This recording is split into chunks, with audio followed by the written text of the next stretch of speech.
que yo mismo tengo que realizar. Mañana al Gobierno quiero comunicarles que la he cambiado, dada la emergencia de un tema o la alarma social generada por el tema del Football Leaks, del fraude fiscal en el fútbol, y que voy a preguntar al respecto de este asunto al ministro de Hacienda. Me parece un tema muy grave. Creo que entre la amnistía fiscal y la constatación por parte de la opinión pública española de que hay una serie de privilegiados en el mundo del fútbol en este caso, en otro caso porque estaban en la famosa lista de momento no pública, pues la lección que se está extrayendo es que aquí todo recae siempre sobre las espaldas de la clase media trabajadora y que hay mucha gente que se va de rositas, ¿no? También quiero comunicarles que vamos a preguntar al Gobierno sobre su valoración respecto de la aplicación de la Ley de Dependencia cuando se cumple el 10º aniversario de la misma. Somos partidarios de darle prioridad a este asunto, somos partidarios de establecer claramente el derecho de los cuidadores no solo a que se les reconozca y se les defienda, sino también, eventualmente, a su derecho a cotizar. Y, asimismo, estamos a favor de firmar un pacto de Estado para que la dependencia sea ya asumida, incorporada como una de aquellas cuestiones en las que el Estado, de un Estado de bienestar moderno como es España, tiene que hacer frente, ¿no?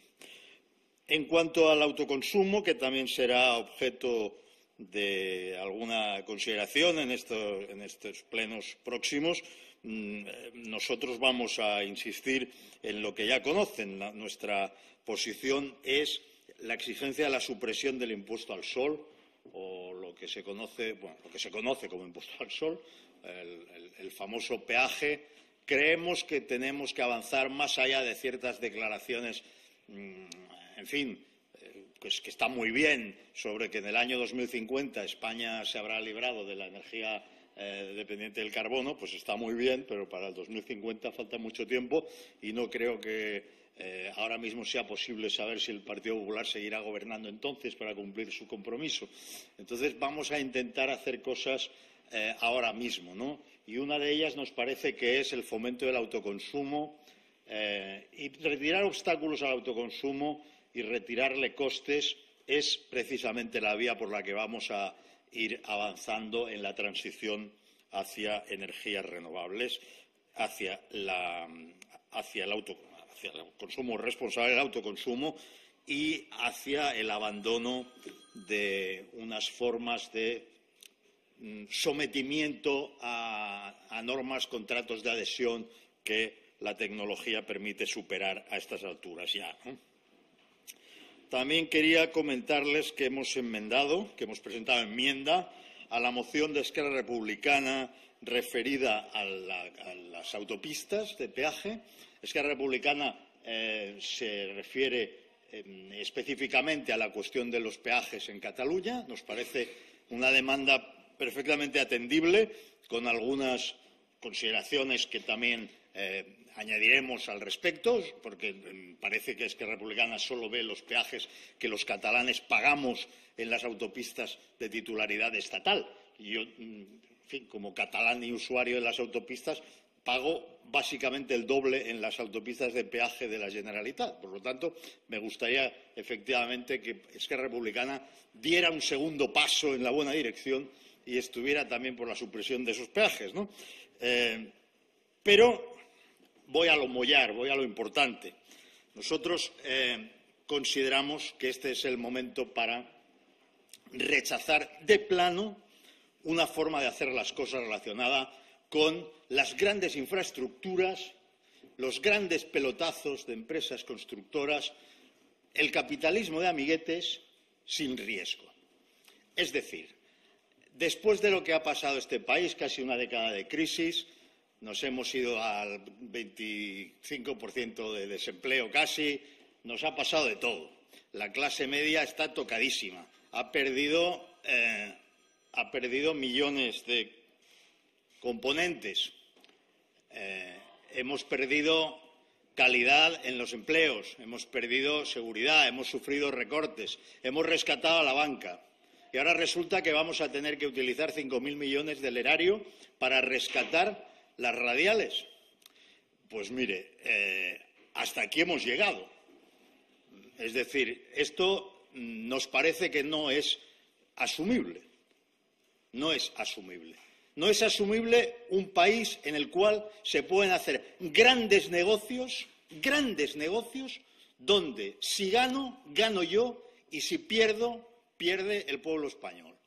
Hasta aquí hemos llegado. Vamos a tener que replantearnos muchas cosas, vamos a tener que exigir responsabilidades a aquellos que hicieron proyecciones que se acercan más o menos al 16 o 17% de lo que decían en cuanto a tráfico de vehículos. Vamos a tener que ver cómo planificaron aquellos que han tenido después que ver cómo la sobrecarga de los sobrecostes se acercaban al 600% en algunas ocasiones. Vamos a ver sobre qué base se previó que eso iba a ser un negocio. Porque lo que está claro, repito, es que esas infraestructuras han sido una ruina. Y ahora mismo, como siempre, las pérdidas se socializan. Pues mire, habrá que analizar, naturalmente, cuestiones jurídicas muy serias y de mucha enjundia, como la responsabilidad patrimonial de la Administración. Vamos a ver qué se puede hacer, vamos a ver dónde está la jurisprudencia del Constitucional en ese sentido, pero tenemos que poner punto y final. Las cosas ni se pueden seguir haciendo así, ni podemos consentir que este pelotazo se vuelva a dar sin que no haya responsables. Por lo tanto, aquí nos vamos a poner muy fuertes. Los viejos partidos solo han sabido hacer obra pública a base de pelotazos y chapuzas que pagamos todos. Capítulo último de una era que se tiene que acabar.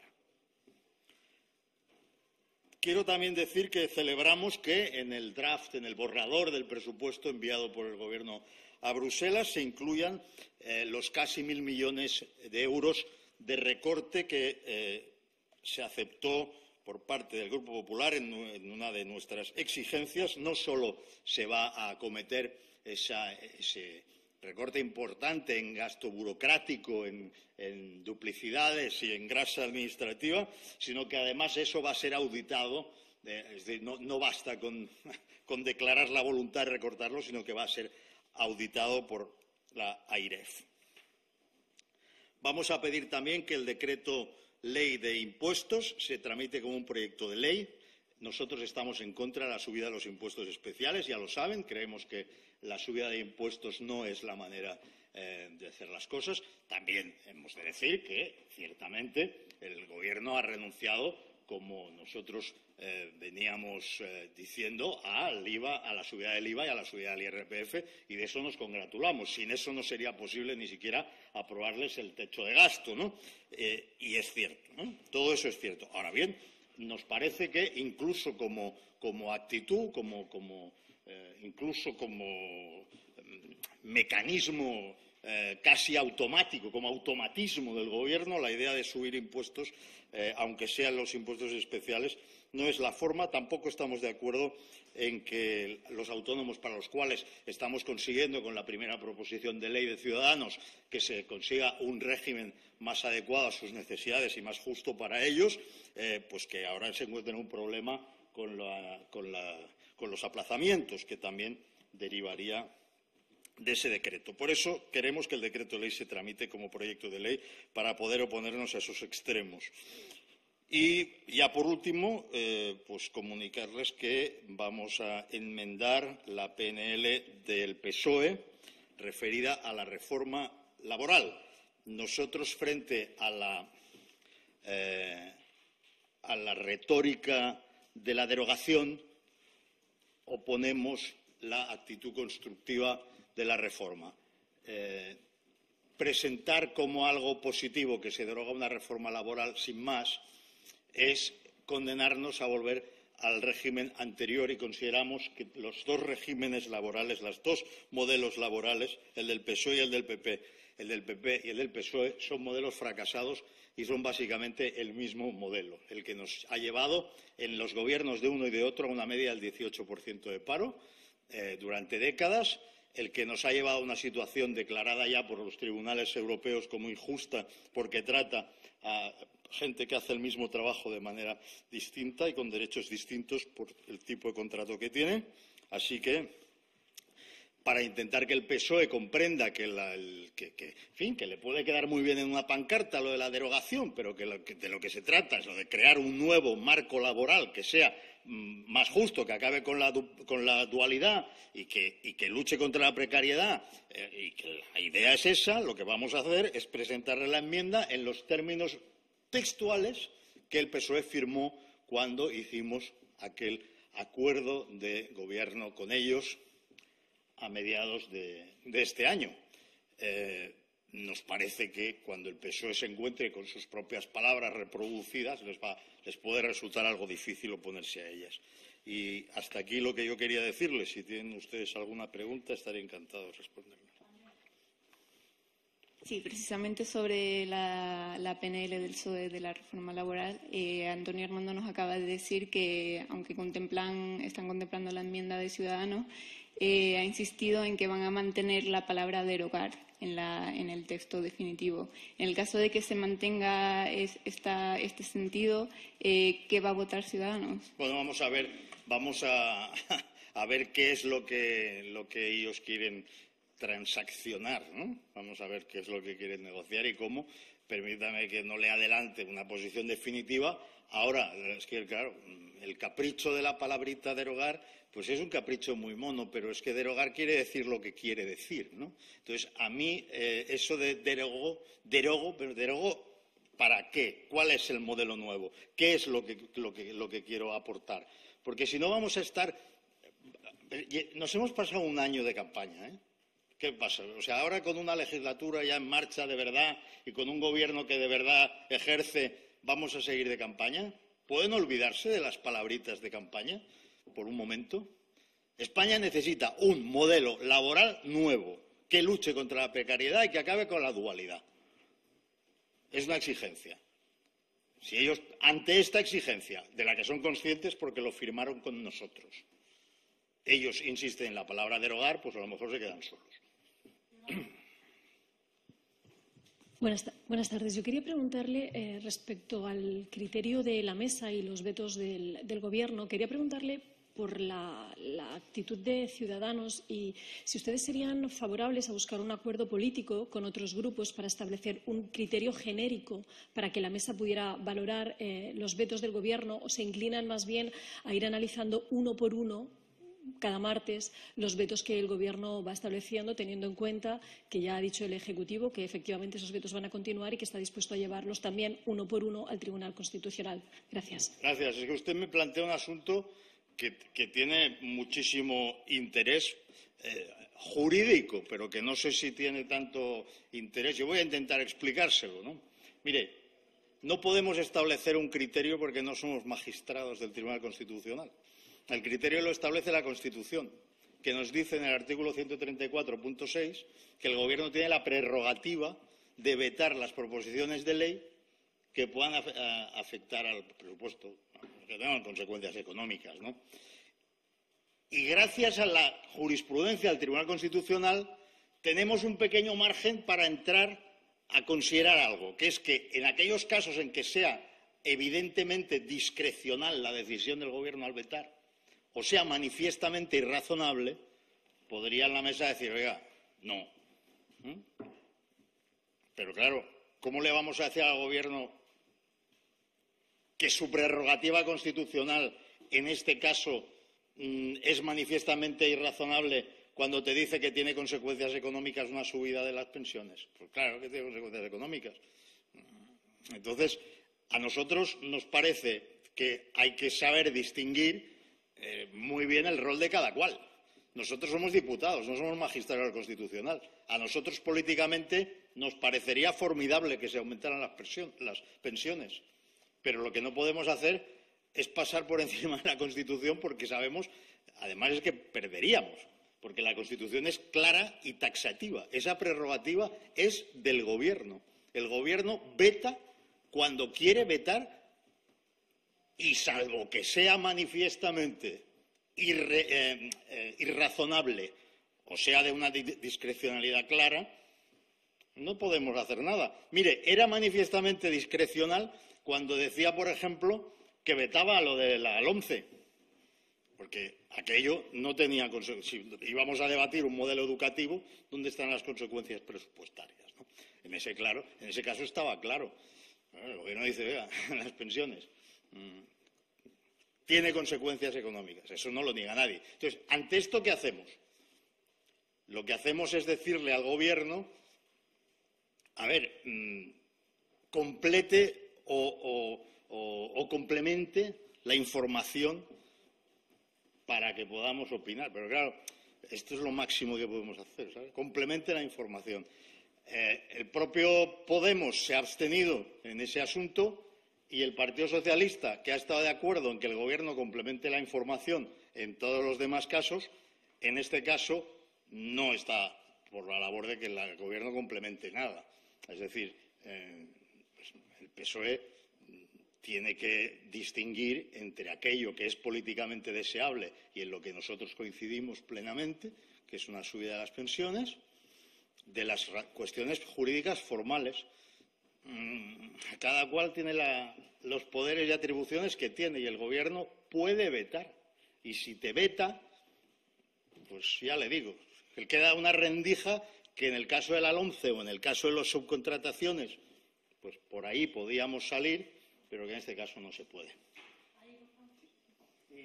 A mí me gustaría que hiciera una valoración un poco más detallada sobre que el Estado vaya a rescatar las autopistas quebradas y sobre la propuesta del Gobierno de reducir la jornada laboral a las 6 de la tarde. Un poquito más detallado. Gracias.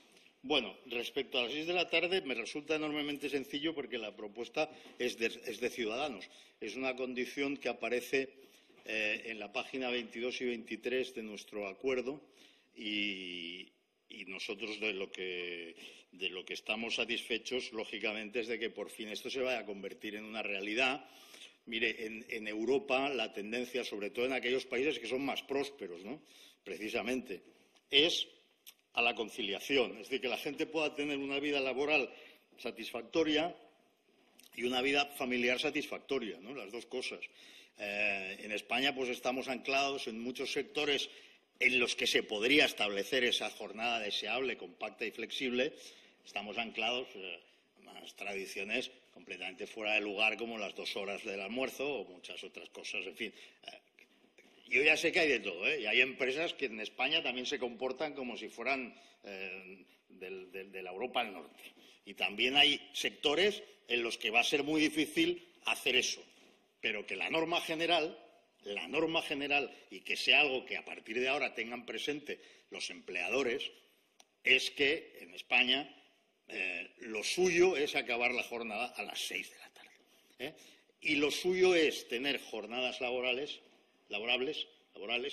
más compactas y más flexibles. Esta es la idea. Y también que, en la medida de lo posible, vaya avanzando el teletrabajo. Deseablemente, con una jornada semanal allí donde se pueda. Es decir, que la atención a la familia y la presencia en la familia pues sea compatible con hacer un trabajo que laboralmente sea intachable a la vez, ¿no? Pero para eso nos tenemos que poner de acuerdo todos en las reglas. También es una exigencia de Ciudadanos, una condición naranja que la ministra ha dicho que se va a poner en marcha el 1 de enero y que también nos congratulamos enormemente de ello, pues la del permiso para los padres, ¿no? El permiso de paternidad, que va a ser de 4 semanas y que será de 4 meses al acabar la legislatura, en la medida en que el Gobierno vaya cumpliendo con esa condición. Respecto al tema de las autopistas, mire, no lo puedo decir más claro, pero voy a intentar decirlo más claro. No es de recibo un negocio en el cual una parte solo puede ganar. porque allí ni existe riesgo ni es negocio, ni es libre competencia, ni es nada. Es capitalismo de amiguetes. El amiguete del ministro de turno consigue la concesión sin riesgo de un pelotazo magnífico. Y eso es algo que se ha visto tantas veces en España que resulta ya estomagante, pero que ahora mismo, en diciembre de 2016, nos enteremos de que España va a tener que hacer frente a 5.000 millones, entre 4.500 y 5.500 millones, porque alguien hizo una obra como las radiales y alguna otra, basada en una planificación que no es que esté errada, es que no tiene nada que ver con la realidad. Y yo le podría decir, por ejemplo, que, adelantándome a algunos argumentos, que es verdad que cuando se planificó aquello España estaba en un pico de crecimiento. Bueno, los señores que planifican en el Ministerio de Fomento y anexos, ¿no saben que existen ciclos económicos? ¿O se creen que todo va a seguir siempre como estaba en el año 2000? Así, hacia arriba. O 2001, 2000. O sea, en primer lugar, existen ciclos. En segundo lugar, uno puede errar, pero que el tráfico sea el 16 o el 17% de lo que tú has previsto no es errar, es que me estás tomando el pelo. Es que has hecho una obra que no hacía falta. Yo ya sé que las obras ya están hechas ahora, ya lo sé, soy perfectamente consciente. Y soy muy consciente de que existe una cosa que se llama la responsabilidad patrimonial de la Administración. Y soy muy consciente de que hay una jurisprudencia al respecto, pero también lo soy de otra cosa. Nosotros somos políticos. Y aquí, políticamente, lo que tenemos que decir es, mire, en primer lugar, si la responsabilidad patrimonial de la Administración consiste en eso, eso choca con otras normas, con muchas otras normas, sobre lo que tiene que ser una economía de mercado y sobre lo que tiene que ser la transparencia de la administración pública. Así que esto tiene que ser el punto final. Y este punto final, esta tiene que ser la última operación en la que España se avergüence de sí misma por un pelotazo semejante y un negocio de amiguetes del gobierno sin riesgo. Eso, repito, tiene que ser el final. Y además tiene que ir acompañada de una investigación para que se depuren las responsabilidades. ¿Quién, cómo, cuándo, por qué y por cuánto calculó lo que calculó? Y que den sus explicaciones. Porque, oiga, ¿sabe usted la cantidad de cosas? Yo ahora me podría poner estupendo y empezar a recitar la cantidad de cosas que se hacen con 5.000 millones. Que es el recorte que nos ha pedido Europa, 5.000 millones. Esa es la cantidad que de un día para otro nos enteramos que tenemos que asumir por culpa de los amiguetes de unos poderosos que en su momento, los poderosos que tienen nombre y apellidos, y en este caso se llaman José María Aznar y se llaman Álvarez Cascos, que en su momento encargaron no sé a quién unas proyecciones para organizar el negocio del siglo. Así que es indignante, absolutamente indignante. Ya le digo, es verdad. O sea, al final, si los tribunales dicen usted tiene que pagar esto, pues lo digo, si pasara eso sería la última vez.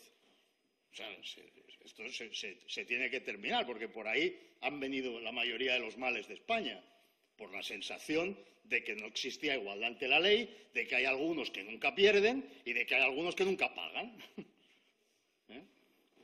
¿Ya? Sobre las recomendaciones del FMI de la subida del IVA, me gustaría saber una valoración por parte de Ciudadanos y luego un detalle sobre un anuncio que ha hecho usted, que es la puesta en marcha o el inicio de los trabajos en la Comisión de la Lucha contra la Corrupción. Me gustaría saber si ya han decidido qué tipo de comparecencias, por dónde se va a empezar, sobre todo relacionado con lo que hay recogido en el acuerdo con el PP sobre la investigación de la financiación ilegal del PP. Gracias. Bien, FMI.